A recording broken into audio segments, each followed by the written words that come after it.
校长到底有多大胆，竟然敢向学生的营养餐下手？国家的补贴更是弄虚作假。原本学校要以每人5元的标准提供营养餐，可没想到，结果学生看到的只有一个鸡蛋馒头。节目现场，校长满头大汗，因为早期上节目的，哪怕是局长，轻则赋予奇葩奖项，重则当场被纪委带走调查。节目现场，教育局局长坐立不安，随后便将锅甩给了下属，校长又将锅甩给了小学生。如此问政现场堪称是师级对决。2024年阳光问政最新一期震撼来袭，节目组接到群众举报，国家提供的营养午餐不仅变成了早餐，反而如今连早餐都变得歪门邪道。原来政府是给了每人5元的标准，以此要学校配备牛奶、鸡蛋加别的营养。可家长看到的只有窝窝头跟鸡蛋，剩下的4元补贴无翼而飞。给的是一个馒头、鸡蛋嘛，这些。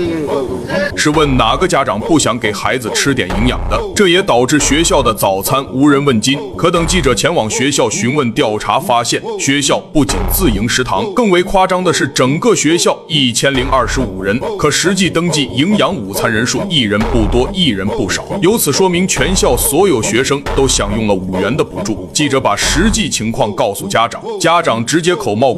不可能嘛！天哪，这也说瞎话！对于学生全额签到冒领补助这种情况，学校领导表示早就清楚，只是认为食堂每天都煮了所有学生的早餐，来不来是学生的事情。这种情况也早就反映给上级领导，只是几年下来教体局没有任何作答，至此甩锅甩的是理所当然。记者转头便跑去监管部，领导表示自己前去调查过，只是学校每次都会安排学生来抽查并报数。对于假报人数这件事自己并不知情，并当场否定了学校曾经向自己反映过此问题，于是又将锅甩回给了学校。这种情况是没反到我们这儿来。此时校长在演播厅如坐针毡，只因前面坐的就是自己的领导，台下观众是县委书记。对于主持人的提问，为什么没有按照相关规定将早餐改为午餐？看校长眼珠满天飞，心中也早有所答。如果实行这个营养午餐，学生在里面就餐的话，位置不够，可能是校长太过紧张，说话逻辑没理清楚。学校早餐位置不够，餐盘不足，反而自营午餐位置足够，谁听了谁不懵逼？如何判断全靠台下评审团。然而记者再次提问为何假报人数，可没想到校长竟将责任推卸到小学生身上。因为当时是换了一个年轻的老师去当班主任，他就为了方便，就由那个班干部让他们去让学生签字。班干部也没想到自己作为3好学生，无缘无故就背起了锅。哪怕就算是班干部收集的签字，可提交材料领取补助的小学生不可能做得到。眼看自己也没履行到审核的职责，校长眼睛一飘，心生一计，指责上级领导也没起到监督作用。班主任也没有认真的检查，分管领导在收这个资料的时候也没有审核。通过校长一番演讲，不仅以为自己脱离了责任，搞不好还会颁发奖状。毕竟台下坐着县委书记，眼看记者不依不饶，于是校长一招反其道而行。就此说明，记者查到的只有这一个班级有问题，别的班级从不弄虚作假。我们暗访短片看到的这一个班是个例，您对您说的这句话负责任吗？校长思考了2秒，随后也承认是自己的错误，但是表示如今这种行为早在别的学校早已司空见惯，然而自己的错就是没起到监督跟管理的责任。督导检查不到位，究竟是个例的班级，还是在人龙镇是小学是普遍现象？这一次给校长问懵了。原本想将别的学校同样曝光出来，好让自己脱身，没想到沦落到指证人。好，您不用回答了。眼看校长被问沉默了，随后主持人直奔主题，询问起在采访中明确知道在校吃饭的学生只有60%，可还冒名领取了全额补助。然而不管主持人说什么，主打的就是有错我不认。这个是分管领导他认识不到位，思想不到位。至此，校长说明自己早在1年前就向上级领导、营养办说明过此事。营养办谁说的？当时的工作人员去给他们。我这个工作人员是谁吗？这个营养班的工作人员是谁给你们说的吗？不知道到底是校长重感情，还是不敢说。为了防止继续被主持人追问，最后终于表明这些事都是自己的失职。在这个工作中确实也存在着疏忽，我对于出现这种事情自己感到非常的愧疚，非常的自责。眼看校长不敢说，可没有主持人不敢问的，于是转头便问起教育局局长。就短片当中暴露出来的问题，您管住了吗？我也是今年8月份才管住没有？没有。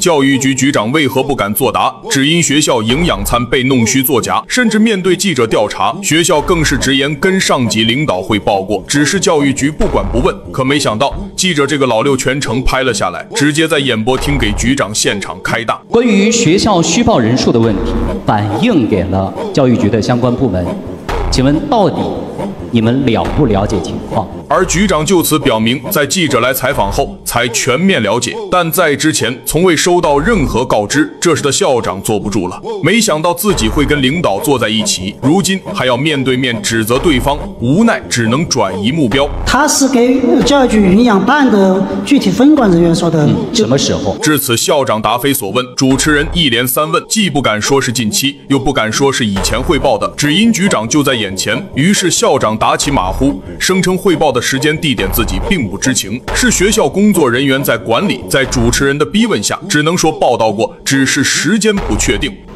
汇报过。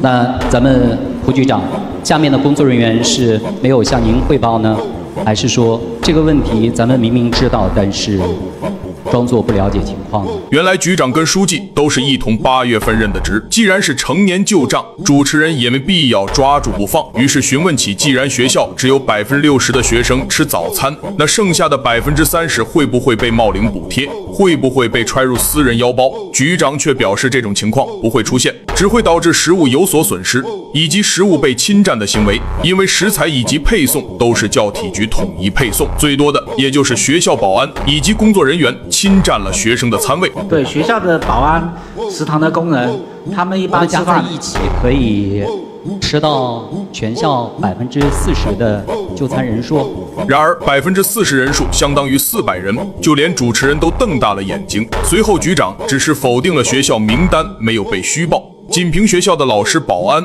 以及校长就将400人的粮食消耗殆尽，等于将之前的言论又一次推翻。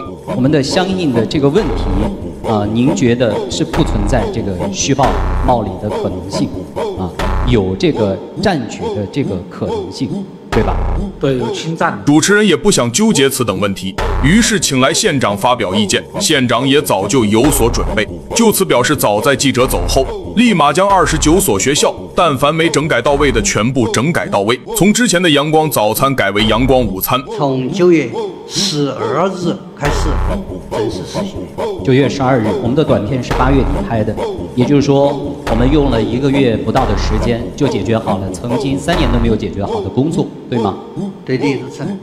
之前干嘛去了？然而副县长表示，之前对学校线上这块重视力不够，主要原因财政吃紧，这才导致事件得不到推进。如今自己花费10来天，就将全县29所学校全部改造到位。这29所学校的食堂改造难度很大，所以过去3年都没有改造完成。但是我们1个月，现在记者暗访过后，它就改造完成了。副县长原本想要表达自己去年才分管的教育局曾经几年都没做到的事情，如今自己10几天到来就全部完成。至此，副县长为了拉回满意度，开始了自我反省。刚才短片反映出来的问题的表象在基层，但实际根源在县委县政府。看着副县长激情的在演讲，可在节目现场打分环节，评审团一点也没留面子，直接给出了满意度25分。为了收场，县委书记客套的话我们不放了，看看百姓的发言。我只说你对学生缺关爱，对人民不负责，为啥子把学生最需要的午餐改成早餐？我不希望我们的祖国的花朵在需要营养的时候营养给卡断。